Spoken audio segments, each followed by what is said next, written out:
எரேமியா தீர்க்கதரிசியை குறித்து இந்த 1வது அதிகாரத்தில் நாம் பார்க்கின்ற வகையிலே தாயினுடைய வயிற்றிலே தேவனாய் கர்த்தர் அவனை பிரித்தெடுத்திருக்கிறார் என்று சொல்லி பார்க்கின்றோம்.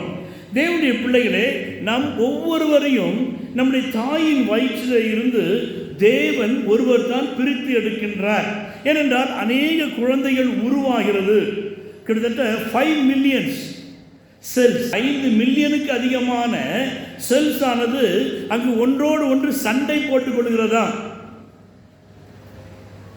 அவைகள் சண்டை போட்டுக்கொண்டு அதில் ஒன்று ஜெயிக்கிறது, அதுதான் கருவாக உருவாகின்றது. நாம் இந்த உலகத்தில் உருவாகின்ற வேளையிலேயே வயிற்றுக்குள்ளே என்ன ஆகுதுங்க, அநேக செல்ஸோடு சண்டை போடுகிறோம். சண்டை போட்டு ஜெயித்து தான் ஒரு மனிதனாக மனுஷியாக வெளியே வருகின்றோம். அல்லேலூயா. பாருங்க, எவ்வளவு அருமையாக கர்த்தர் நம்மை உருவாக்கின்ற வேளையிலேயே ஒரு நோக்கத்தோடு உருவாக்குகின்றார். இந்த நாளிலே, இந்த பகுதியிலே என் ஜனத்தை மேய்க்கிற மேய்ப்பர்கள் என்று இந்த பகுதிக்கு நான் பெயர் வைத்திருக்கிறேன். நாம் ஒவ்வொருவருமே மேய்ப்பர்களாக இருக்கின்றோம். குடும்பத்தை நடத்தக்கூடிய மேய்ப்பர்கள், சபையை நடத்தக்கூடிய மேய்ப்பர்கள், வேலை செய்கிற இடத்துல கர்த்தர் நம்மை ஏதோ 4 பேருக்கு அதிகாரியாக மேய்ப்பராக வைத்திருக்கலாம். அப்படிப்பட்ட மேய்ப்பர்கள் என்று பல சூழ்நிலைகளிலே கர்த்தர் நமக்கு ஒரு பொறுப்பை, ஒரு தாளந்துகளை கொடுத்து நம்மை அங்கு மேய்ப்பராக உருவாக்கி கொண்டு வருகின்றார். ஆனால் இந்த மேய்ப்பர்களை குறித்து வேதத்தில் வாசிக்கின்ற வழியிலே 2 விதமான மேய்ப்பர்கள் என்று சொல்லி நாம் இங்கே வாசித்த பகுதியிலே பார்க்கின்றோம். 1வது வசனத்தை வாசிக்கின்ற வழியிலே மேய்ச்சலின் ஆடுகளை கெடுத்து சிதறடிக்கின்ற மேய்ப்பர்கள். மேய்ச்சலின் ஆடுகள், நன்றாக மேயக்கூடிய ஆடுகளை இந்த மேய்ப்பர்கள் என்ன செய்வார்களா, கெடுத்து சிதறடிக்கின்றவர்கள். இந்த பனையேறி என்று சொல்லுவாங்க. தமிழ்நாட்டில் திருநெல்வேலி அந்த பகுதியில் போய் பார்க்கின்ற வழியில் அந்த பனையேறி என்ன செய்வானா, அந்த மரத்தின் மீது ஏறுகின்ற வழியில் அந்த மரத்தை சின்னதுலேருந்து ஆட்டி ஆட்டி வளர்ப்பானாது. ஒரு மரத்தில் ஏறிட்டு அங்கேருந்து அதை ஆட்டி அடுத்த மரத்தில் ஜம்ப் பண்ணுவானா. அப்படி கிட்டத்தட்ட 300-400 மரங்களை அவன் இறங்காதபடிக்கு ஏறி ஜம்ப் பண்ணி அந்த மரங்கள் இருக்கிற காய்களை பறித்து கீழே போடுவானாம். அந்த மரங்களை தன்னுடைய இஷ்டத்திற்கு ஏதுவாக அது வளர்கின்ற வேளையிலேயே உருவாக்குகிற தன்மை இந்த பனையேறிக்கு உண்டு. அதை போலத்தான் மேய்ப்பர்கள் தன்னுடைய குடும்பத்தையோ, தன்னுடைய சபையோ, தங்களுக்கு கொடுத்திருக்கிற தாளந்துகளையோ வரங்களையோ பயன்படுத்துகின்ற வேளையிலே தங்களுக்கு சுய இஷ்டமாக அதை திருப்புகின்ற வேளையிலே அது அவர்களுக்கு நன்மையாக இருக்குமே ஒழிய அது மற்றவர்களுக்கு அதிக பிரயோஜனமாக இருக்காது. எனவே இங்கே எரேமியா சொல்லுகின்ற வழியிலே ஆடுகளை கெடுத்து சிதறடிக்கிற மேய்ப்பர்கள். முதலாவது கெடுத்து விடுவார்கள். தன்னுடைய சுய காரியங்களை பேசி, மாம்சமான காரியங்களை பேசி, ஆசை இச்சைகளை பேசி, பவுல் அப்போஸ்தலர்களை பார்க்கின்ற வழியிலே ஒரு ஸ்திரீ என்ன செய்கிறாள், தினமும் வந்து சொல்லுகின்றாள், இவர்கள் தேவனுடைய உன்னதமான தேவனுடைய ஊழியர்கள். அவளை உயர்த்தி பேசுகிறாள். தினமும் இது நடந்து கொண்டு வருகிறது. ஒரு நாள் இவனுக்கு கோபம் வருகிறது. அவள் அசுத்தாவை பிடித்தவள். அவளை பார்த்து சினம் கொண்டு சொல்கிறான், உன்னிடத்தில் அசுத்தாவை நான் துரத்துகிறேன் என்று சொல்லி. இவன் நல்லதுதான் சொன்னான். இந்த ஊழியக்காரன் தேவனுடைய மகிமையினாலே கர்த்தருடைய வார்த்தையை சொல்லுகிறான்னு சொல்லி. ஆனால் அது தேவனுடைய பார்வையிலே நன்மையாக அல்ல. இன்னைக்கு விசுவாசிகளை கூட இப்படிதான். என்ன பிரசங்கம் பாஸ்டர் இன்றைக்கு. தேவனுடைய பிள்ளைகளை வார்த்தை நம்மை உருவாக்க வேண்டும். இவள் இப்படிதான் சொல்லிக்கொண்டே வந்தார். இப்படிதான் ஒரு சில விசுவாசிகள் இருப்பாங்க. ஊழியக்காரனுக்கு ஏற்ற மாதிரி சம்சா போட்டுக்கணும், அப்படி பேசிக்கணும், இப்படி பேசிக்கணும். ஆனால் ஊழியக்காரன் ஐடென்டிஃபை பண்ணிக்கணும், இது சரியான ஆவியா இல்லையா என்று சொல்லி. அப்படி தூக்கி பேசினா செய்யணும், தூக்கி போட்டுடணும். அப்போ தான் அவன் சரியாக உருவாக முடியும். அவளுக்கு அசுத்தாவி வெளியே போக வேண்டுமானால் இந்த பவுல் அதன் மீது சினம் கொள்ள வேண்டியது அவசியமாயிருந்தது. இவ்வாறு மேய்ச்சலின் ஆடுகளை சிதறடிக்கிற மேய்ப்பர்கள் என்று சொல்லி பார்க்கிறோம். யோவான் எழுதின சுவிசேஷம் 10ஆம் அதிகாரம் 1வது வசனம் வாசிக்கின்ற வேளையிலே, ஆட்டு தொழுவத்துக்குள் வாசல் வழியாய் பிரவேசியாமல் வேறு வழியாய் ஏறுகிறவன் கள்ளனும் கொள்ளைக்காரனுமாக இருக்கின்றான். அப்ப மேய்ப்பனானவன் என்ன செய்ய வேண்டுமாம்? ஆடுகளை அந்த தொழுவத்திற்குள்ளாக அவன் வாசல் வழியாக செல்ல வேண்டும். எந்த ஒரு காரியத்தையுமே சத்தியமாக, நிதானமாக, பொறுமையாக, தனக்கு மாத்திரமல்ல அது ஆடுகளுக்கும் பிரயோஜனமாக இருக்கும்படியாக, மற்றவர்கள் பார்க்கின்ற வழியிலே இவன் தான் நல்ல மேய்ப்பன் என்று சொல்லும்படியாக அவனுடைய நடைமுறை பாவனைகள் இருக்க வேண்டும். ஆனால் இங்கு ஆண்டவராய் இயேசு சொல்லுகின்ற வழியிலே வேறு வழியாக ஏறுகிறவன், வேறு வழியாக என்று சொல்லுகின்ற வழியிலே மற்ற உபாய தந்திரங்களை உருவாக்கி கொண்டு, மற்ற ஜனங்களை சேர்த்து கொண்டு, எப்படியாயினும் ஒரு குழப்பத்தை உருவாக்குகிறவர்கள் இவர்கள் ஏறுறாங்களா, எப்படியாவது முன்னால் வந்து உட்காரணும், முன்னால் வந்து செய்யணும் என்று சொல்லி. ஆனால் வேதம் சொல்கிறது இப்படிப்பட்டவர்கள் கள்ளனும் கொள்ளைக்காரனுமாக இருக்கிறார்கள். இன்றைக்கு அநேக திருச்சபைகள் கொள்ளை அடிக்கப்படுகிறது. அந்த காலத்தில் ஊழியக்காரங்க பார்த்தீங்கன்னா ரொம்ப வறுமையில் இருப்பாங்க, ஆனால் சபை பெரிய அளவில் கட்டிருப்பார்கள். ஆனால் இந்த காலத்தில் பார்க்கின்ற வழியிலே சபை வறுமையாக இருக்குது. ஊழியக்காரங்க என்ன செய்கிறாங்க? இந்த காரு, அந்த காரு, பையனுக்கு ஒரு காரு, போண்டாட்டிக்கு ஒரு காரு, இவருக்கு ஒரு காரு என்று காரு மேலே காரு வாங்கியிருக்காங்க. நான் உங்க வாங்க வேண்டாம் என்று சொல்லவில்லை தேவனுடைய பிள்ளையே. நீ ஒரு நல்ல மேய்ப்பனாய் இருக்கின்ற வழியிலே உன்னுடைய ஆடுகளுக்காக நீ எப்படி இருக்கின்றாய்? தொடர்ந்து அதே 10வது அதிகாரம் 12 முதல் 13 வசனங்கள் பார்க்கின்ற வழியிலே, மேய்ப்பனாய் இராதவன் ஓடி போகிறான். பிரச்சனைகள் வருகின்ற வழியிலே, கஷ்டங்கள் வருகின்ற வழியில ஓடி போகிற மேய்ப்பர்கள் உண்டு. ஆடுகளுக்காக ஜீவனை கொடுக்கும்படியாக, ஆடுகளுக்காக பரிந்து பேசும்படியாக, ஆடுகளை சென்று விசாரிக்கும்படியாக. மேய்ப்பர்களுடைய வேலை என்னன்னா, a house going pastor will have a church coming congregation. எந்த ஒரு ஊழியர் தன்னுடைய விசுவாசிகளை சந்திக்கிறார்களோ அந்த சபைதான் அங்கு பெருகுகின்ற சபை. ஆனால் தேவனுடைய பிள்ளைகளே, ஊழியம் என்பது கர்த்தர் கொடுத்தது. ஒவ்வொரு ஆத்துமாக்களையும் விசாரிக்கக்கூடிய ஒரு வலியும் வேதனையும் மேய்ப்பனுக்கு இருக்கிறது. இந்த மேய்ப்பனாய் இராதவன் டிரான்ஸ்ஃபர் வந்தவுடனே ஓடி போறான். சம்பளம் கம்மியாச்சுன்னா ஓடி போறான், சம்பளம் கொடுக்கலாம் ஓடி போறான். கூலிக்கு மாரடிக்கிறவர்கள் அங்க சொல்லுகின்ற பாருங்க, அந்த ஆடுகள் தனக்கு சொந்தமல்லாதவன். போன வாரம் தான் சிந்திச்சோம், சொந்தம் என்று சொல்லிக்கொள்ள உம்மை விட யாரும் இல்லை. தேவனுடைய பிள்ளைகளே, அந்த ஆட்டுக்கும் மேய்ப்பனுக்கும் ஒரு உறவு, கனெக்ஷன், சொந்தம் இருக்கின்ற வேண்டும் ஐயா. என்னுடைய ஆடு என்கிற ஒரு சொந்தம் இருக்க வேண்டும். எனவே சொந்தம் இல்லாதவனோ இவன் கூலியாள், ஓனாய் வருகிறதை கண்டு ஓனாய் அங்க வருது, இவன் தான் செய்வாரு, இங்கே ஒரே ஓட்டம். தேவனுடைய பிள்ளைகளை, நீ எப்படிப்பட்ட ஒரு மேய்ப்பனாய் இருக்கிறாய்? உன்னுடைய குடும்பத்தை மேய்க்கும்படியாக, உனக்கு கொடுத்திருக்கிற தாளந்துகள் வழியாக நீ வேலை செய்கிற இடத்துல உன்னை மேய்ப்பனாக வைத்திருக்கிறார். உன்னுடைய சபையில உன்னை ஒரு முக்கிய பகுதியாக மேய்ப்பனாக வைத்திருக்கிறார். அப்படிப்பட்ட ஒரு மேய்ப்பனாக இருக்கிற நீ ஓனாய் வருகிறதை பார்த்து கூலியாளாக, ஏதோ கூலிக்கு மாரடிக்கிறவனாக உன்னுடைய வாழ்க்கை இருக்கும் என்றால் பாருங்க, சவுத் இந்தியாவில் இப்போ இருக்கிற ஜனங்களுக்கு வேலையே இல்லை. எல்லாம் நார்த் இந்தியாவிலேருந்து வந்து இங்கே வந்து செய்கிறாங்க. ஏன் தெரியுமா? நம்ம ஆளுங்க மார்னிங் எத்தனை மணிக்கு வேலைக்கு போவாங்க? 9 மணிக்கு வேலை. இவங்க 9 மணிக்கு உள்ளே போன உடனே ட்ரெஸ்ஸை கட்டுவாங்க, இதை பண்ணுவாங்க, அதை பண்ணுவாங்க. 9னா 9:15 9:30 வேலை ஸ்டார்ட் பண்ணுவாங்க. 11 மணிக்கு டீ டைம், அங்கே ஒரு 10-15 நிமிஷம் வேஸ்ட் பண்ணுவாங்க.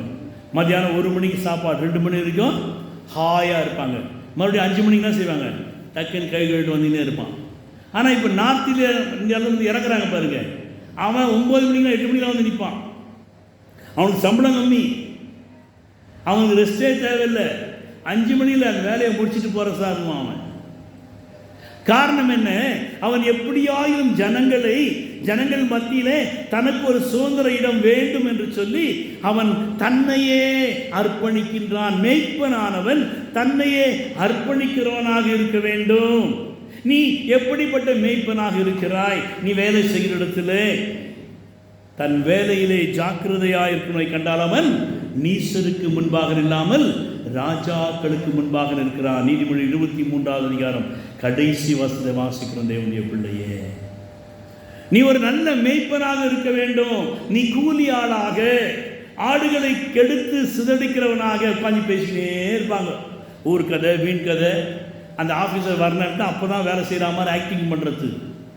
இதெல்லாம் நல்ல மேய்ப்பனுக்கு அடையாளம் இல்லை. தேவனுடைய பிள்ளையே, நல்ல கர்த்தர் உன்னையும் என்னையும் நல்ல ஒரு ஸ்தானத்தில் வைத்திருக்கிறார். இவன் என்ன செய்யறானா?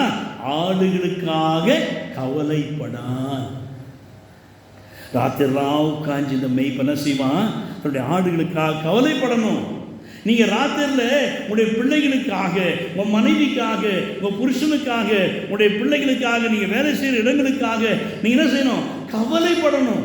ஆண்டவருடைய சமூகத்தில் கவலைப்பட்டு கண்ணீர் விட்டு நீங்கள் ஜெபிக்க வேண்டும் தேவனுடைய பிள்ளைகளே.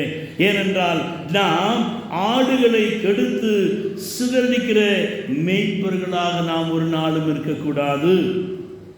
அவ்வாறு நாம் கெடுக்கிறவர்களாக இருப்போம் என்றால் அடுத்தவனை கெடுத்தா தானே கெட்டு போவான். குழியை வெட்டுறவன் இந்த குழியில தானாக விழுவான்.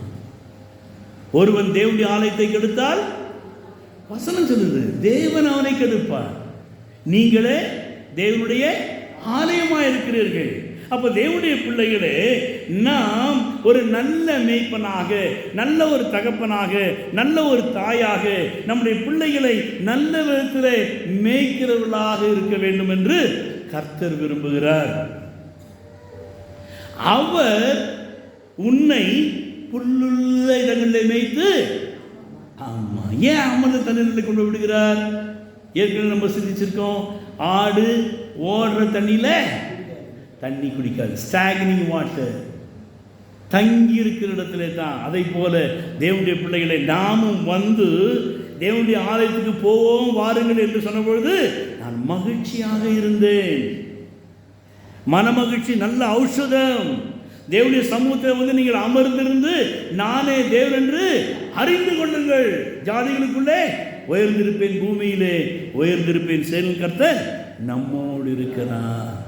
தேவனுடைய பிள்ளைகளே, இந்த மேய்ப்பனாக நீ மாற வேண்டுமானால், நீ ஒரு நல்ல மேய்ப்பனாக இதுவரைக்கும் கெடுத்து குட்டிச்சவராக்கி, உன் வாழ்க்கையை கெடுத்து குட்டிச்சவராக்கி இங்கே வச்சுக்கிட்டு, எங்க இங்கே வச்சுக்கிட்டு, அப்புறம் உள்ளே போய் புஷ்டு வர்றது, அங்கே போயிட்டு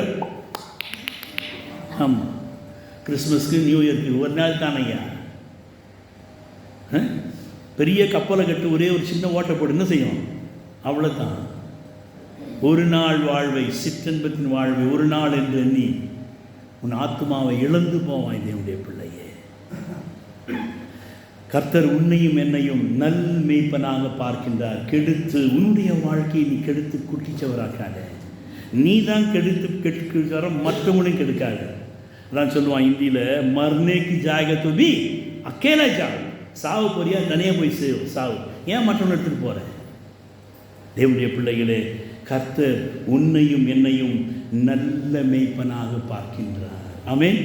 அப்படி தேவனுடைய சமூகத்தில் எழுந்திருப்போம். ஆண்டவர்கிட்ட கேட்பாண்டவரே, இரண்டாவது, மேய்ச்சலின் ஆடுகளை மேய்க்கத்தக்க மேய்ப்பர்கள் என்று சொல்லி 4வது வசனம் சொல்கிறது. என்னை ஒரு நல்ல மேய்ப்பனாக மாற்றும், என்னை ஒரு நல்ல மேய்ப்பனாக மாற்றும். நான் இதுவரைக்கும் ஆண்டவரே, நான் ஆடுகளை கெடுத்து சிதறிக்கிற என்னுடைய குடும்பத்தை, என்னுடைய வாழ்க்கையை நான் கெடுத்து சிதறிக்குள்ளாக இருந்தேன். என்னுடைய வாழ்க்கையை மாற்றும் ஆண்டவரே. நீர் என்னுடைய மேய்ப்பனாக இருந்து என்னை ஒரு நல்ல மேய்ப்பனாக மாற்றும்.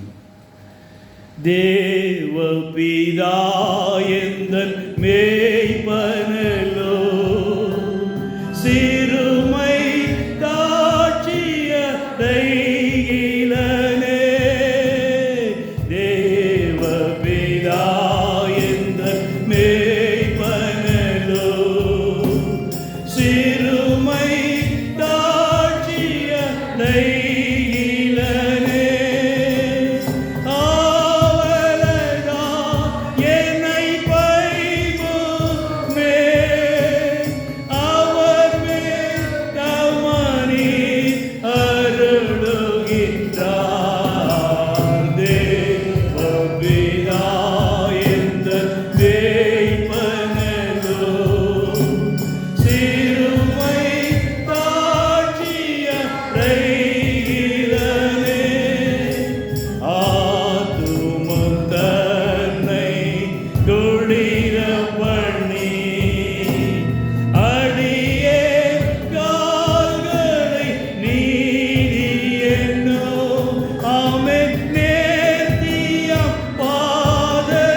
மேய்ப்பனதோ சிறுமை தாட்சிய தைகிறதே. தகப்பனே, நீர் மேய்ப்பனாக இருந்து நாங்கள் மேய்ப்பனாக மாற எங்களுக்கு கற்றுத்தர வேண்டுமாய் உடைய நாமத்தை வேண்டுகிறோம் கர்த்தாவே. ஆமென். உட்காருவோம். 23:4 வாசகம். The book of Jeremiah, chapter 23, verse number 4. அவைகளை மேய்க்கத்தக்கவர்களையும் அவைகள் மீது ஏற்படுத்துவேன். இனி அவைகள் பயப்படுவதும் இல்லை, கலங்குவதும் இல்லை, காணாமல் போவதும் இல்லை என்று கர்த்தர் சொல்லுகிறார். தேவனுடைய பிள்ளைகளே, தேவனுடைய வார்த்தை பாருங்க, மிகவும் மகிமையான ஒரு வார்த்தையாக இருக்கிறது. மேய்க்க தக்கவர்களை அவைகள் மேல் ஏற்படுத்துவேன். மேய்க்க தக்கவர்களை. நீ ஒரு மேய்ப்பனாக இருக்கிறாய். உன்னுடைய குடும்பத்தை, உன்னுடைய மனைவியை, உன்னுடைய பிள்ளைகளை வேலை செய்கிற இடத்துல நல்ல விதத்தில் நீ செயல்பட வேண்டும் என்று பரிசுத்த ஆவியானவர் விரும்புகிறார். நல்ல மேய்ப்பனாக, மேய்க்கத்தக்கவனாக உன்னை அவர் மாற்றும்படியாக விரும்புகின்றார். இந்த மேய்ப்பனிடத்தில் எத்தனை காரியங்கள் இருக்கிறது? கேள்வியும் பதிலும் ஏற்கனவே நான் சொல்லி கொடுத்துருக்கிறேன். மேய்ப்பனிடத்தில் எத்தனை காரியங்கள் இருக்கிறது சொல்ல முடியுமா? கையை தூக்க முடியுமா? அன்னைக்கே கேட்டு அன்னைக்கே மறந்துடுவோம் பாஸ்டர். நாங்களாம் சும்மா எங்களை பற்றி நீங்கள் என்ன தான் நினச்சிக்கிட்டு இருக்கீங்க? அதான் யூடியூப்பில் போட்டிருக்கேன், ஓபிடி இமானுவேல். யூடியூப்பில் போயிட்டு சப்ஸ்கிரைப் பண்ணிட்டு கொடுக்குற போன வாரம் பிரச்சனை இன்றைக்கி சண்டேயில் போட்டிருக்கேன் நான். இந்த மெய்ப்பனை பற்றி அழகாக கிளி பிள்ளைக்கு சொல்லி கொடுக்குற மாதிரி உங்களுக்கு ஃபீட் பண்ண நாட்கள் உண்டு. எடுத்து பாருங்கள். அதில் சொல்லலாமா? தெரிஞ்சு சொல்லுவோம். நம்பர் 1, மெய்ப்பன் என்ன இருக்கும்? கோல், அப்புறம் தடி, அப்புறம் கவன், எண்ணெய், அப்புறம் குளங்கள், கல், அந்த கல்லை போட்டு வைக்கிறதுக்கு அடைப்பை, எண்ணெய் குப்பி, அதான் எண்ணெய் தான் எண்ணெய் குப்பி அது இல்லையா? அப்புறம்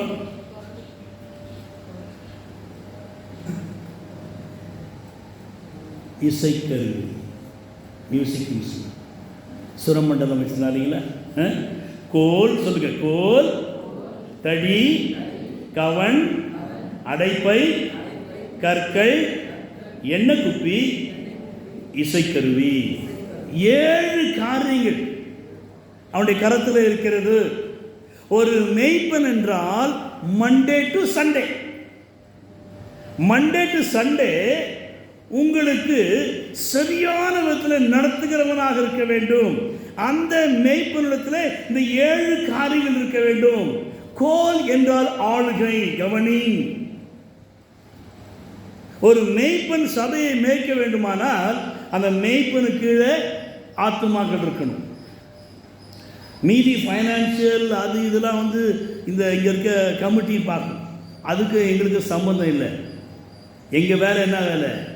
ஒழுங்காக சர்ச்சுக்கு வரணும், பைபிள் வாசிக்கணும், தசமபாகம் கொடுக்கணும், நேரத்துக்கு வரணும். நாங்கள் உங்களை ஹவுஸ் ஹிஸ்டிங் பார்க்கணும். நீங்கள் ஒழுங்காக வரலன்னா கவனி, உங்களை திட்டணும். இதெல்லாம் எங்கள் வேலைங்க. திட்டுவது மாத்திரமல்ல. இப்போ பாருங்கள், காலையில் பார்த்தீங்க, இப்போ பிள்ளைங்க திரும்பி திரும்பி பார்க்குறாங்க. ஏன்? சண்டே ஸ்கூல் மேம் இன்னும் வரல. அவங்களுக்குள்ள ஒரு வாஞ்சை. அவங்க மேம் வந்துட்டாங்க, கிடுக்கிட்டு வச்சு ஓடுறாங்க. we have to appreciate. தண்டிப்பது மாத்திரமல்ல, ஆளுகை என்பது தண்டிப்பது மாத்திரமல்ல, we have to appreciate one another. அந்த மற்றவர்கள் நாம் அங்கு அவர்களுடைய தாளந்துகள் பயன்படுகின்றவர்களே, நான் அந்த பிள்ளைகளை பார்க்கின்றவர்களே ஒரு கை தட்டுவோமா? பேரண்ட்ஸ்க்காக பிள்ளைங்களை அழகாக அனுப்புறீங்கப்பா, ரொம்ப நன்றிங்க. 1000 கும்பிடு உங்களுக்கு, பிள்ளைங்களை அனுப்புகிறவங்களுக்கு. சபை வளர வேண்டுமானால் சிறு பிள்ளைகள் ஊழியம் வளர வேண்டும். சிறு பிள்ளைகள் ஊழியம், அடுத்தது வாலிபர் ஊழியம், இது ஒன்றின் பின் ஒன்றாக வரும். எனவே முதலாவது கோல், அது ஆளுகை. இரண்டாவது தடி, பாதுகாப்பு. எதுக்கு?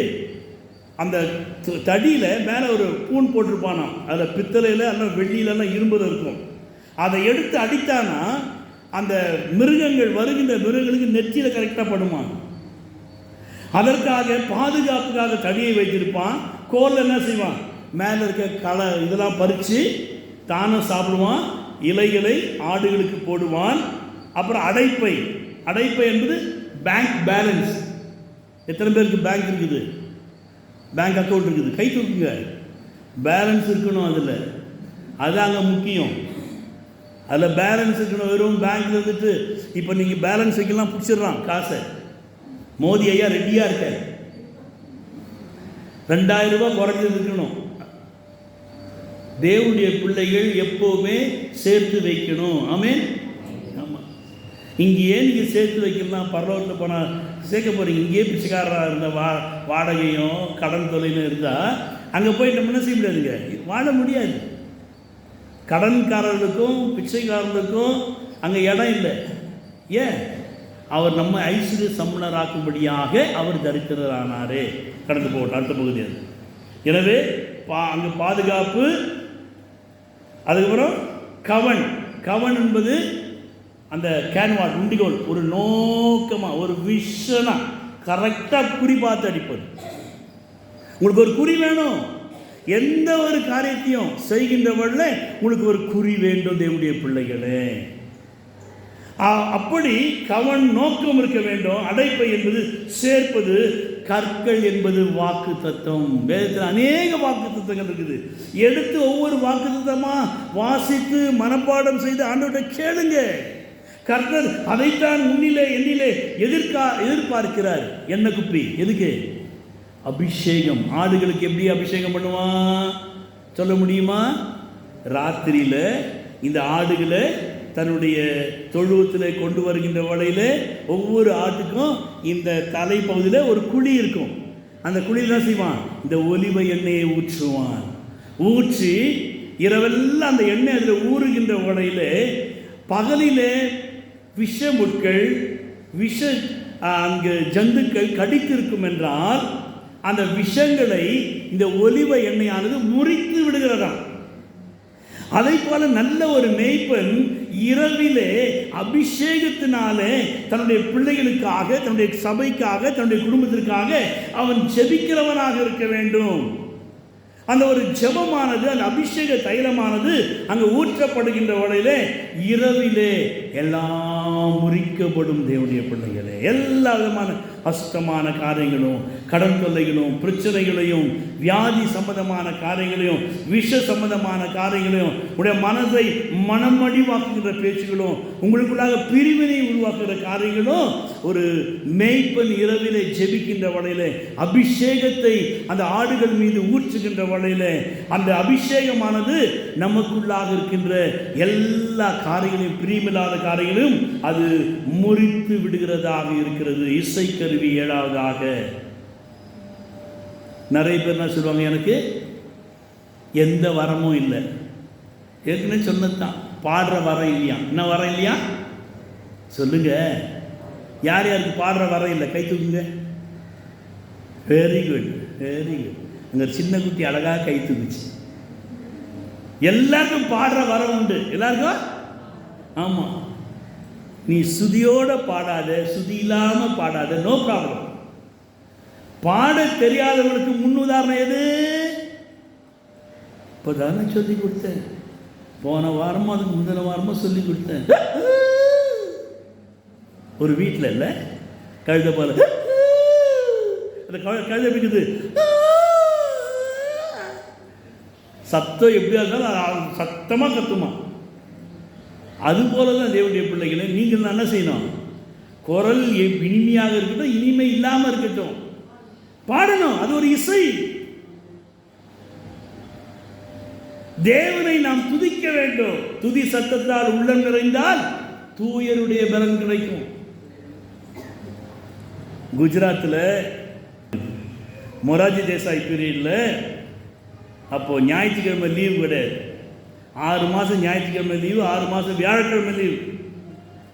அங்கே நடுவு காட்டில் இருந்தோம் நாங்கள் ஊழியத்தில், ஆதிவாசிகள் மத்தியில். பெரிய ஆஃபீஸ் ரூமு வீடு. அந்த ஆஃபீஸ் சேர் அப்படி உட்காந்து டிவி பார்த்துக்கின்னு ஹிந்தி படமும் அதையும் இதையும் பார்த்துக்கின்னு டைம் பாஸ் ஆகணுமே. மனசு ரொம்ப துக்கமாக இருந்தது. ஞாயிற்றுக்கிழமை ஆராதனைக்கு போக முடியல. ஆராதனை இல்லை, எல்லாரும் வேலைக்கு போயிருப்பாங்க. அப்பொழுது என்னுடைய பிள்ளைகள் பாம்பேலேருந்து லீவில் அங்கே குஜராத் வந்திருந்தாங்க. சின்ன சின்ன பசங்க. அதில் சின்ன குட்டி பாட்டு பாடுறான். துதி சத்தத்தால் உள்ளம் நிறைந்தால் தூயரின் பேலன் கிடைக்கும். 2 முறை பாடணும். அப்படி பாடி ஓடுறான். உடனே ஆவியானவர் தட்டி எழுப்பினார். என் மனைவிட்ட சொன்னேன், come on get up, will go to Bombay.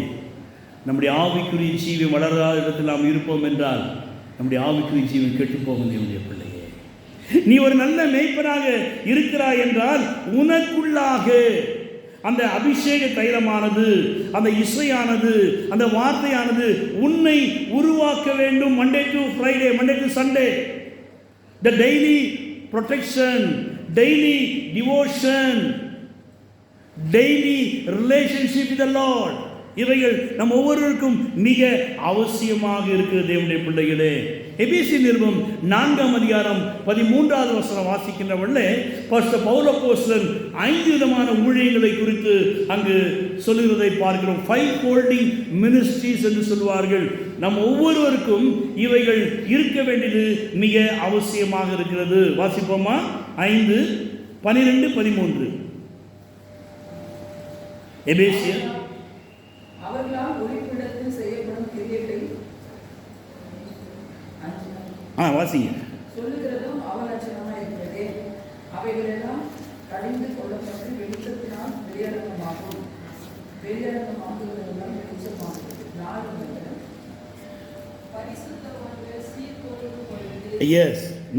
அதிகாரம்.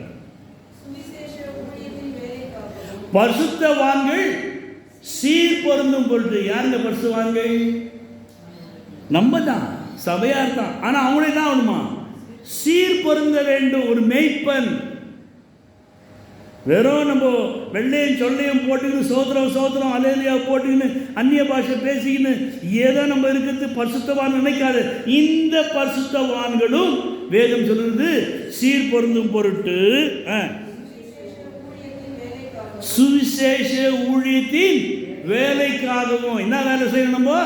we have to do the ministry of the evangelism. சுவிசேஷ ஊழியத்தின் வேலைக்காகவும் இந்த 2 காரியங்கள் மிக தெளிவாக சொல்கிறார். 1, சீர் பொருந்தும் பொருட்டு. பரிசுத்தவான்களே, உங்களுடைய வாழ்க்கை மறுபடியுமாக சீர் பொருந்த வேண்டும். சுவிசேஷ ஊழியத்தின் வேலையை நீங்கள் செய்ய வேண்டுமானால் சிலரை அப்போஸ்தலராகவும், the sent, those who sent out. The apostle means those who sent out. நீங்களும் நானும் வெளியே போயிட்டு அப்போஸ்தலனாகவும், சிலரை தீர்க்கதரிசிகளாகவும். இன்னைக்கு தீர்க்கதரிசனம் என்னங்க? ஜோசியம் பார்க்குற மாதிரி. நான் அந்த வீடு கட்டலாமா, எனக்கு இது பணம் வருமா, என் பையனுக்கு வேலை கிடைக்குமா, என் மகளுக்கு நல்ல மாப்பிள்ளை கிடைப்பாங்களா? தீர்க்க தரிசனம். ஆனால் தீர்க்க தரிசனம் என்பது நீ செய்கிற தவறுகளை சுட்டி காட்டுவதுதான் தீர்க்க தரிசனம். வாசித்து பாருங்க பழைய ஏற்பாட்டில். தேவனுடைய பிள்ளைகளே, இன்றைக்கு அநேகர் இப்படி தவறான தீர்க்கதரிசிகளாக, கள்ள உபதேசம் செய்கிற போதகர்களாக, தீர்க்கதரிசிகளாக தங்களை காண்பித்துக் கொண்டு வருகிறார்கள். they are money making fellows. உங்களை தவறான வழியில் நடத்துகிறவர்கள்.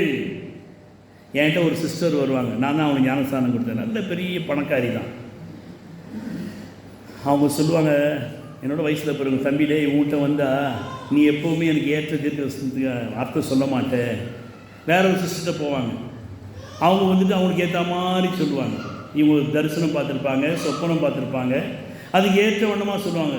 அங்கே கேட்டுட்டு என்கிட்ட வருவாங்க.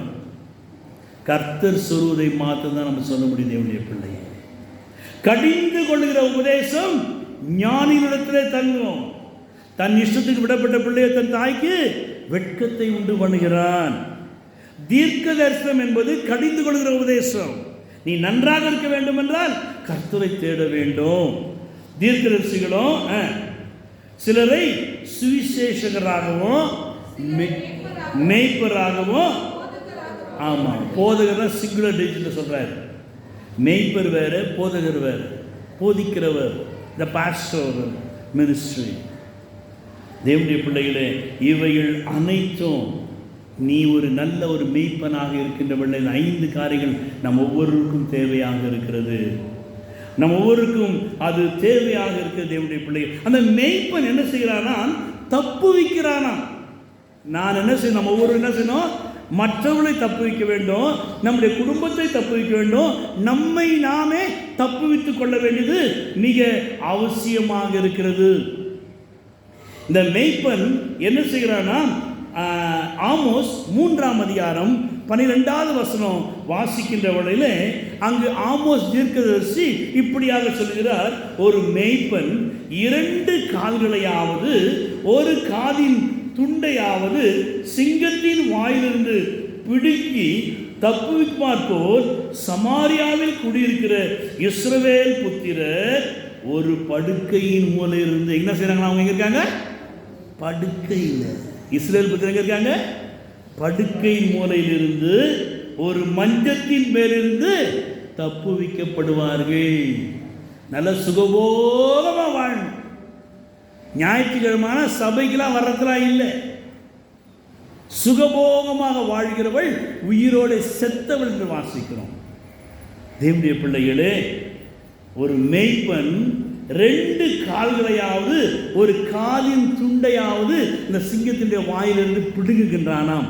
அதை பிடுங்கி கைகளில் வைத்து கொண்டு அழுவானாம். என்னுடைய பலத்துக்கு இவ்வளவு தான் உன்னை காப்பாற்ற முடிந்தது என்று சொல்லி அவனுடைய பாரத்தை பாருங்க, அவனுடைய அன்பை பாருங்க. ஏனென்றால் அந்த மேய்ப்பன் அந்த ஆடுகளுக்காக தன்னுடைய ஜீவனை கொடுக்கின்றவனாக இருக்கிறான். தேவனுடைய பிள்ளைகள், யோவான் 10ஆம் அதிகாரம் 11வது வசனம் வாசிக்கின்ற வழியிலே நல்ல மேய்ப்பன் தன் ஆடுகளுக்காக தன் ஜீவனை கொடுக்கிறான். அவன் ஏன் கொடுக்கிறார் என்றால், அந்த மேய்ப்பனுடைய ஒரு பாரம் பாருங்க.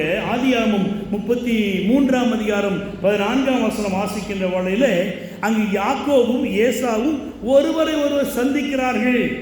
அவ்வாறு சந்திக்கின்ற வேளை யாக்கோபு சொல்லுகின்றான் ஏசாவை பார்த்து, மந்தைகளின் கால்நடைக்கும் பிள்ளைகளின் கால்நடைக்கும் தக்கதாக மெதுவாக அவளை நடத்தி கொண்டு வருகிறேன்.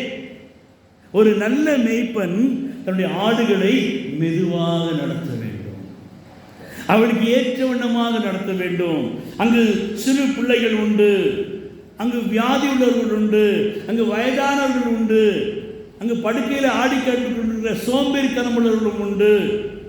எனவே இப்படிப்பட்டவர்களை இந்த மேய்ப்பன் மெதுவாக நடத்த வேண்டும். அந்த மேய்ப்பன் ஆடுகளை மெதுவாக நடத்த வேண்டும் என்றால், ஆடுகளிலே எத்தனை விதம் உண்டு? 2 விதம் இல்லையா? அது வரைக்கும் ஞாபகம் வச்சிருக்கீங்க, ரொம்ப சந்தோஷம்.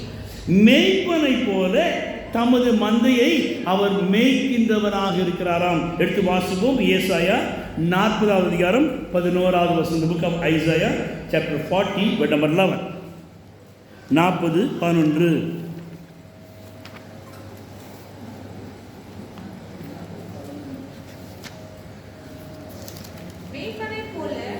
மேய்ப்பனை போல தமது மந்தையை மேய்ப்பார், ஆட்டுக்குட்டிகளை தமது புயத்தினாலே சேர்த்து தமது மடியிலே சுமந்து கறவலாடுகளை மெதுவாக நடத்துவார். மடியிலே சுமந்து கொள்வார். தேவனுடைய பிள்ளையே,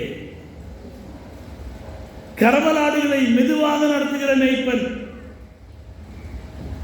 மடியிலே சுமக்கிறது நல்லதா கெட்டதா? கை தூக்குங்க. நல்லது சொல்றவனா, கெட்டது சொல்றவனா?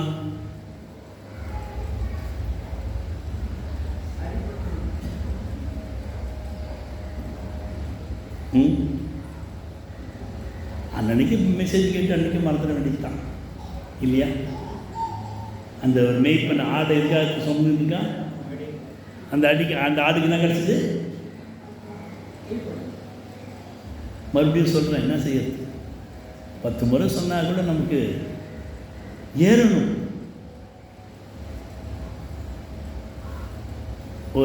இந்த மேய்ப்பன் இந்த ஆடு என்ன செய்யுமா, அப்பப்போ தாய் பேச்சு கேட்காது. யார் பேச்சு கேட்காது? தாய் தகப்பு பேச்சு கேட்காம இது ஓடிக்கிட்டே இருக்குமா. இந்த தாய் தகப்பு என்ன சொல்லுமா, அந்த ஆட்டுக்குட்டியை பார்த்து மேய்ப்பனுடைய வார்த்தையை நம்ம கீழ்ப்படியணும். ஆனால் இந்த ஆட்டுக்குட்டிக்கு தவறான ஃப்ரெண்ட்ஷிப். எப்படிப்பட்ட ஃப்ரெண்ட்ஷிப்பு? தேவையில்லாத ஃப்ரெண்ட்ஷிப், தவறான ஃப்ரெண்ட்ஷிப்.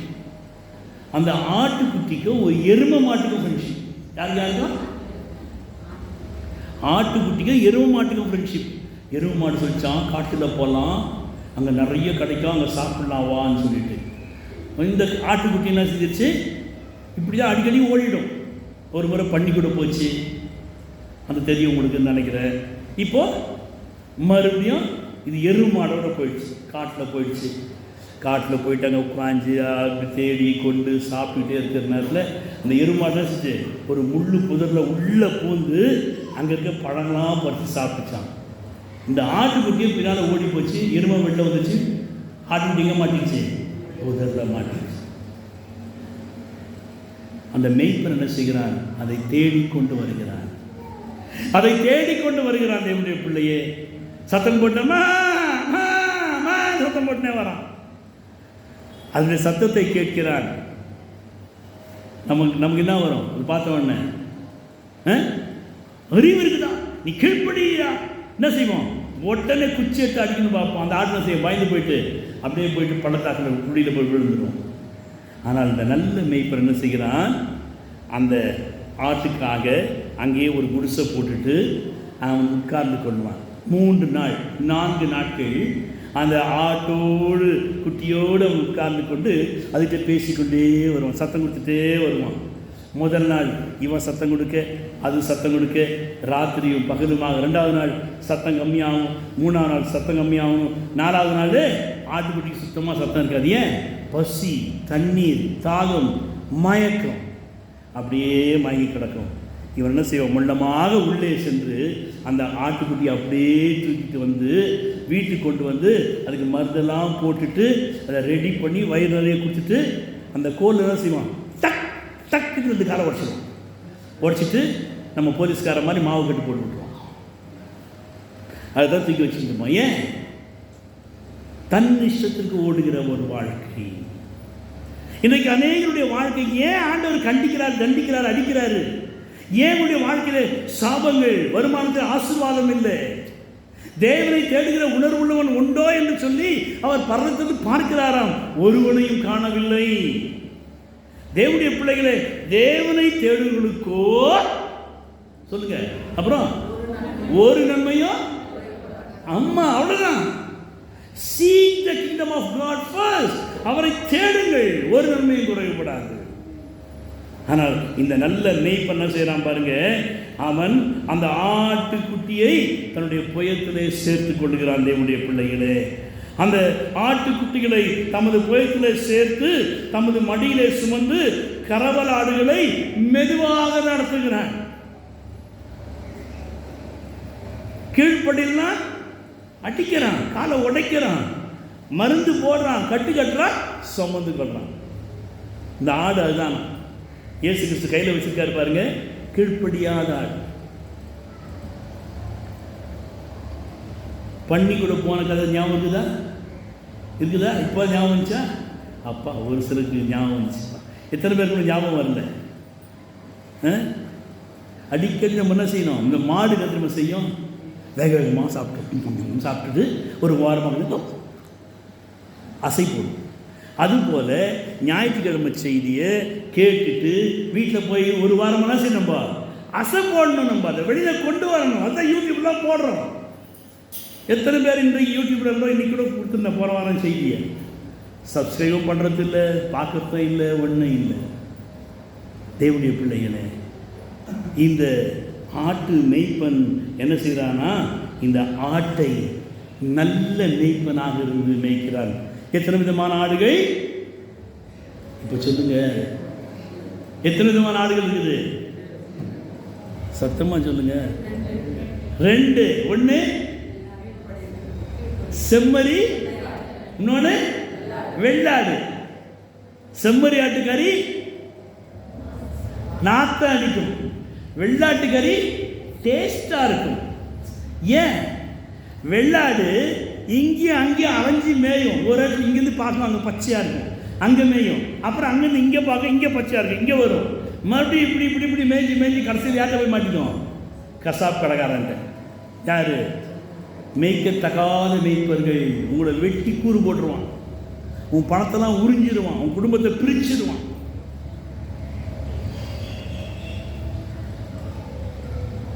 மேய்ப்பன் இந்த செம்மறி ஆற்றுக்கு முன்பதாக செல்கிறான். யோவான் 10 வாசிக்கிறோம். ஆனால் வெள்ளாட்டுக்கு பின்னால போவோம். ஏன்னா வெள்ளாடு கீழ்ப்படியாது, அடிச்சு அடிச்சு துரத்தணும், ஹை ஹை துரத்தணும். ஆனால் செம்மறி ஆற்றுக்கு மேய்ப்பன் முன்பதாக சொல்லுவான். அவன் என்ன செய்யறானா? அந்த ஆட்டை பெயர் சொல்லி அழைக்கிறதாக நாம் வாசிக்கிறோம். தேவனுடைய பிள்ளைகளே, இந்த ஆடை அவன் பெயர் சொல்லி அழைக்கிறான். எனவே நீ செம்மறி ஆடாக இருக்க விரும்புகிறாயா, வெள்ளாடாக இருக்க விரும்புகிறாயா? அப்படி தேவனுடைய சமூகத்தில் எழுந்திருப்போமா? தேவனுடைய பிள்ளைகளே, நம்மை நாம் ஆராய்ந்து பார்ப்போம். ஏதோ வந்தோம் வசனத்தை கேட்கிறோம் என்பதாக அல்ல. கர்த்தர் நம்முடைய வாழ்க்கையில் நல்ல ஒரு மேய்ப்பனாக மாத்திரமல்ல, நம்மை ஒரு செம்மறி ஆடாக, கீழ்ப்படுகிற ஆடாக, மேய்ப்பன் நமக்கு முன்பதாக சொல்லுகிற மேய்ப்பனை நாம் அறிந்து கொண்டவர்களாக நம்முடைய வாழ்க்கையை நாம் அர்ப்பணிக்கின்றவர்களே நம்முடைய வாழ்க்கையிலே ஒரு மகிமையான அனுபவத்தை பெற்றுக்கொள்ள முடியும். மேய்ப்பன் போல முந்தி சென்று பாது காத்து வருவா, பின்பு மோட்ச பேரா தந்து வாழ செய்யுவா. இயேசுநாதா இயேசுநாதா ஊழிகாலம் வாழ்விப்பே. பிள்ளைகளே, மேய்ப்பன் போல அவர் நமக்கு முன்பதாக செல்கிறாராம். எதற்காக அவர் நமக்கு முன்பதாக செல்கிறார் என்றால், நம்மை அவர் ஒரு செம்மறி ஆடாக பார்க்கின்றார். யோவான் 10 இந்த செம்மறி ஆட்டை குறித்து பார்க்கின்ற வேளையிலே அது என்ன செய்கிறதா? மேய்ப்பன் அதுக்கு பெயரிட்டு அழைக்கிறாராம். ஆடுகளுக்கு பெயரிட்டு அழைக்கிறான். அந்த மேய்ப்பனுடைய சத்தத்தை ஆடுகள் அறிந்திருக்கின்றன. அதை போல தேவனுடைய பிள்ளைகளே, உங்களுடைய ஊழியருடைய சத்தத்தை நீங்கள் அறிந்திருக்க வேண்டும்.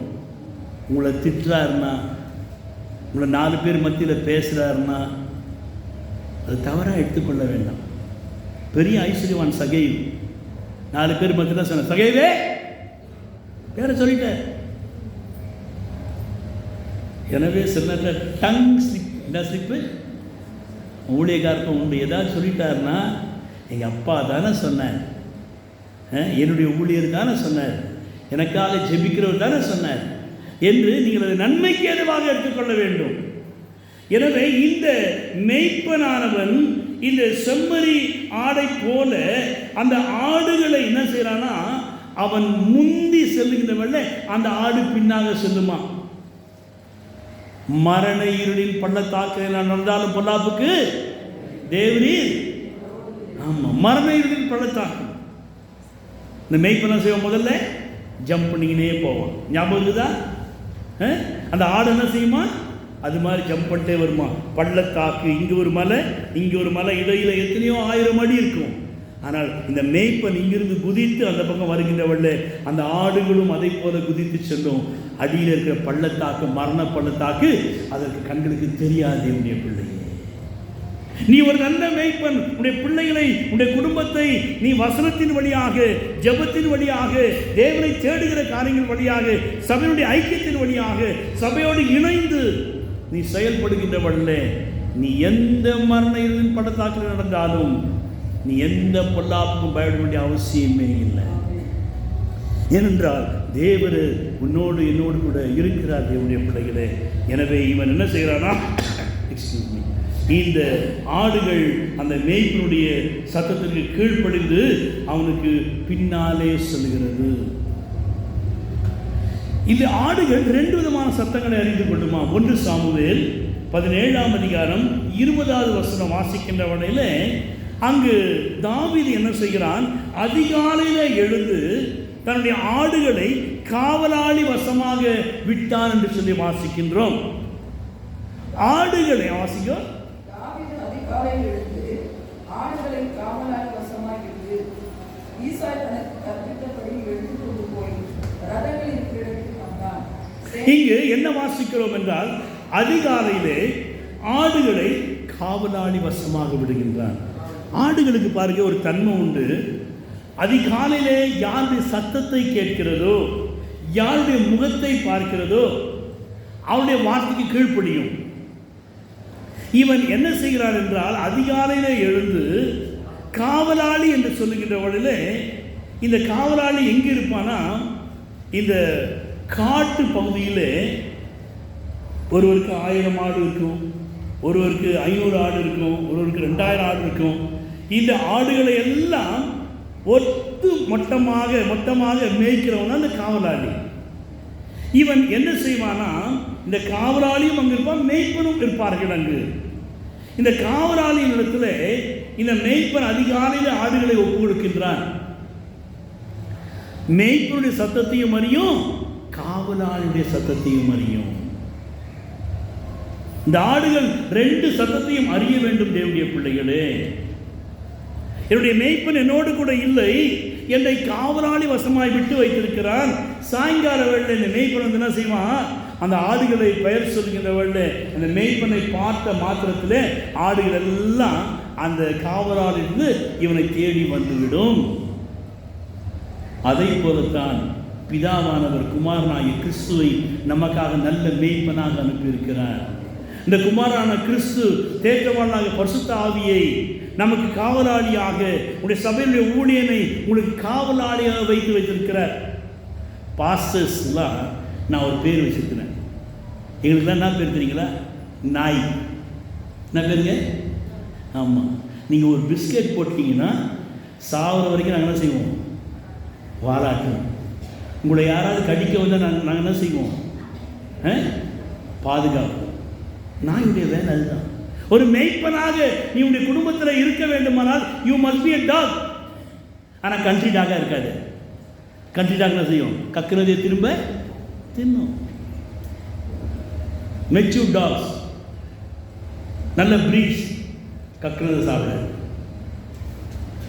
தேவனுடைய பிள்ளைகளே, கர்த்தர் உன்னையும் என்னையும் ஒரு நல்ல ஸ்தானத்திலே அவர் மேய்ப்பனாக, குடும்பத்தை பாதுகாக்கிறவனாக உன்னையும் என்னையும் அவர் பார்த்து கொண்டிருக்கிறார். தேவனுடைய பிள்ளைகளே, எனவே நாம் வெள்ளாடாக, சபையிலே சேராத ஆடாக, குடும்பத்திலே சேராத ஆடாக, உறவுகளிலே சேராத ஆடாக, நட்புகளிலே சேராத ஆடாக, தனியாக அலைந்து திரிகிற ஆடாக இருப்போம் என்றால் நாம் என்ன செய்யணும்? அப்படிப்பட்ட ஆட்டை பார்த்து என்ன செய்யணும்? அவனுக்காக ஆண்டவரே, இந்த வெள்ளாட்டை செம்மறியாடாக மாற்றும். எமில் அண்ணன் அழகான ஒரு பாடலை பாடினார். மந்தையில் சேரா ஆடுகளே, எங்கிலும் கோடி கோடி உண்டே, சிந்தையில் ஆன்ம பாரம் கொண்டே, தேடுவோம் வாரி திருச்சபையே. மந்தையில் சேரா ஆடுகளே, காடுகளில் பல நாடுகளில் என் ஜனம் சிதறுண்டு சாகுவதா, பாடுபட்டேன் அதற்காகவுமே, தேடுவோர் யாரென் ஆடுகளை தேட வேண்டும். என்னுடைய பிள்ளைகளே, காடுகளிலே அலைந்து கொண்டிருக்கிற, ஓடி ஒளிந்து கொண்டிருக்கிற, தவறான உபதேசத்திற்கு, கீழ்ப்படியாத காரியங்களுக்கு, கண்ட உபதேசங்களுக்கு, ஆசைகளுக்கு, சிற்றின்பங்களுக்கு, பிரிவினை போதகங்களுக்கு, கள்ள உபதேசங்களுக்கு அர்ப்பணித்திருக்கிற இன்னைக்கு சிதறப்பட்ட ஆத்துமாக்கள் உண்டு. யாருனால? கெடுக்கிற மேய்ப்பர்கள்னாலே, நாம் அவைகளை அடையாளம் கண்டு கொள்ள வேண்டும் தேவனுடைய பிள்ளைகளை. எனவே அப்படிப்பட்டவர்களை நாம் என்ன செய்யணும்? அவர்களை சேர்க்கிற நல்ல மேய்ப்பனாக இருக்க வேண்டும். மேய்ப்பன் எத்தனை விதமான ஆடு இருக்குது? ஆமாம், வெள்ளாடும் இருக்கும், செம்மறியாடும் இருக்கும். வெள்ளாடு எதுக்கு? அடுத்த மாதம் ஆகஸ்ட்டு என்ன ப்ரோக்ராம் வருது? Harvest festival. வெட்டி தான் செய்யணும், சமையல் செய்யணும். அதனால் இதுவும் வேணும், அதுவும் வேணும், ரெண்டுமே வேணுங்க. மேய்ப்பன் அதை என்ன செய்கிறாரா? அப்படி அணைத்து கொண்டு போகிறார். அதை போல கர்த்தர் உங்களையும் என்னையும் நல்ல மேய்ப்பனாக பார்க்கிறார். எனவே நான் என் ஆடுகளை 23:4 என்ன வாசிக்கிறோம் எரேமியாவில்? நான் என் ஆடுகளை திரும்ப தொழுவதற்கு கொண்டு வருவேன். ஆமென் சொல்லுங்களேன். யார?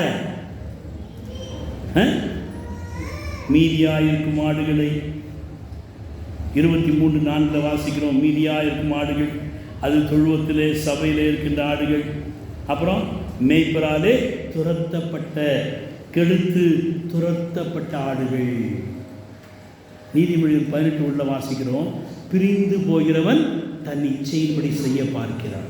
எல்லா ஞானத்தையும் தலையிட்டு கொள்வான். இன்றைக்கு அநேகர் இப்படி தான், இதில் குறை, அதில் குறை, இதில் பிரச்சனை, அதில் பிரச்சனை, இப்படி ஏன் செய்கிறாங்க, அப்படி ஏன் செய்கிறாங்க, இவன் ஏன் வரான், அவன் ஏன் போகிறான். Why? What is the useful in your soul? What is the useful in your life? உனக்கு தேவை சத்தியம் மாற்றம். சத்தியத்தை அறிந்த சத்தியம் கூட விடுதலையா. எனவே நான் திரும்ப கொண்டு வருகிற ஒரு மேய்ப்பனாக இருக்க வேண்டும். எல்லா தேசங்களிலிருந்து சேர்த்து கொண்டு வருவேன், அவைகள் பலுகி பெருக கொண்டு வருவேன். 4 சேர்த்து வாசிப்போமா? 23:4 எரேமியா 23:4 நாம் சேர்த்து வாசிப்போம். அவைகளை மேய்க்கத்தக்கவர்களையும் அவைகள் மீது ஏற்படுத்துவேன். இனி அவைகள் பயப்படுவதும் இல்லை, கலங்குவதும் இல்லை, காணாமற் போவதும் இல்லை என்று கர்த்தர் சொல்லுகிறார். 3 காரியங்கள். முதல்ல பயம். என்னது? ஆமாம், சபைக்கு வர்றதுக்கு பயம். போலீஸ் வந்துடும், இவன் வந்துடுவான், அவன் வந்துடுவான். போட தேவனுடைய சபையை, தேவனுடைய பிள்ளைகளே, நாம் கர்த்தர் அதை நமக்கு கட்டி கொண்டு வருகின்றார். எனவே சபைக்குள்ளாக நாம் இருக்கின்ற வேளையிலே எந்த காரியத்தை குறித்தும் நாம் பயப்பட வேண்டிய அவசியமே இல்லை. தேவனுடைய பிள்ளைகளே, உங்களுக்கு பயப்பட வேண்டிய அவசியமே இல்லை. பயம் இல்லாமல், அப்புறம் கலங்குவதும் இல்லை. எப்போ பார்த்தாலும் சபையில் வந்து அழுது சிந்தி போட்டுனே இருக்கிறது. நல்ல ஒரு மேய்ப்பனாக கர்த்தர் மாற்றுவார் என்றால், கலங்குகிறவர்களை வசனத்தை கொண்டு தேற்றுவனாக கர்த்தவனை மாற்றுவார். யோவான் 14:1 என்ன சொல்றது? உங்களுடைய இருதயம் கலங்காதிருப்பதாக நம்ப மாட்டவர்கள் சொல்லுவீங்க. நான் சொல்ல வேண்டுமானால் நான் எப்படி இருக்கணும்? கலங்காதவனாக இருக்க, அந்த அனுபவத்தை நான் பெற்றிருக்க வேண்டும். எனவே கலங்குவதும் இல்லை, காணாமற் போவதும் இல்லை. இன்னைக்கு நிறைய பேர் காணாம போயிட்டாங்க. காரணம் என்ன? அது நல்ல மேய்ப்பனுடைய கரத்தில் இல்லை. கெடுத்து குடிச்சவர்களோடு இணைந்திருப்பனாலே காணாமற் போவதும் இல்லை என்று கர்த்தர் சொல்லுகிறார். தேவனுடைய பிள்ளைகளே, எனவே யோவான் 10:3-4 வசனங்களை வாசிக்கிறவர்களே, தன்னுடைய ஆடுகளை அவன் என்ன செய்யறான்? பேர் சொல்லி கூப்பிட்டு வெளியே நடத்தி கொண்டு போகிறான். அவைகளுக்கு முன்பாக நடக்கிறான். ஆடுகள் அவன் சத்தத்தை அறிந்திருக்கிறபடியினால் அவனுக்கு பின் சொல்லுகிறது. உன்னுடைய சத்தத்தை உன்னுடைய மனைவி அறிய வேண்டும். மனைவியை உன் புருஷனுடைய சத்தத்தை நீ அறிய வேண்டும். புருஷனே உடைய மனைவியின் சத்தத்தை அறிய வேண்டும். பெற்றோரே உடைய பிள்ளைகளுடைய சத்தத்தை நீங்கள் அறிந்து வைத்திருக்க வேண்டும். நாம் ஒவ்வொருவரையும் உங்களிடத்தில் வேலை செய்கிறவனுடைய சத்தத்தை நீங்கள் அறிந்து வைத்திருக்க வேண்டும். எந்த பல்ஸில் பேசுகிறான், என்ன நோக்கத்தோடு அவன் பேசுகிறான், எந்த நோக்கத்தோடு நம்மகிட்ட பழகுகிறான், எந்த நோக்கத்தோடு வருகிறார்கள் என்று சொல்லி, எப்பொழுது அந்த நல்ல மேய்ப்பனாக நாம் மாறுகின்ற வழியிலே தானே, when you become a sheep, he is a good shepherd. When you are a goat, that time also is a good shepherd. நீ அங்கு எந்த ஒரு ஆடாக இருந்தாலும் அவர் உனக்கு ஒரு நல்ல மேய்ப்பனாக இருக்கிறார். But you are a good follower, நீ ஒரு நல்ல பின்பற்றுகிறவனாக இருக்கிறாயா? இந்த செம்மறி ஆடு தன்னுடைய மேய்ப்பனை பின்பற்றுவதாக இருக்கிறது. உன்னுடைய குடும்பத்தை, உன் குடும்பம் உன்னை பின்பற்ற வேண்டும். You are the one of the model in your family. You are the hero in your family. கர்த்தர் நம்மை ஒரு நல்ல மேய்ப்பனாக மாற்ற விரும்புகிறார். அவ்வாறு நல்ல மேய்ப்பனாக நாம் மாறுகின்ற வழியிலே நம்மை தேடி நம்மை அழிக்கும்படியாக எது வந்தாலும் நம்மை ஒன்றும் செய்ய முடியாது. ஏன்னா நம்முடைய கர்த்தனாக இருக்குங்க 7 காரியங்களை கொடுத்திருக்கிறார். அவர் நமக்கு நல்ல மேய்ப்பனாக இருந்து அநேக ஆலோசனை கொடுத்திருக்கிறார். எனவே அந்த ஆலோசனை பிரகாரமாக நடக்க கர்த்தனுக்கு கிருபை செய்யும்படியாக நாம் அப்படியே எழுந்திருப்போம் தேவனுடைய சமூகத்தில். சிங்கம் புலி கரடி ஓநாய் சேர்ந்து வந்தாலும் பங்கம் இல்லை பயமும் இல்லை எங்கள் மந்தையில். சொல்லுமா? சிங்கம் புலி கரடி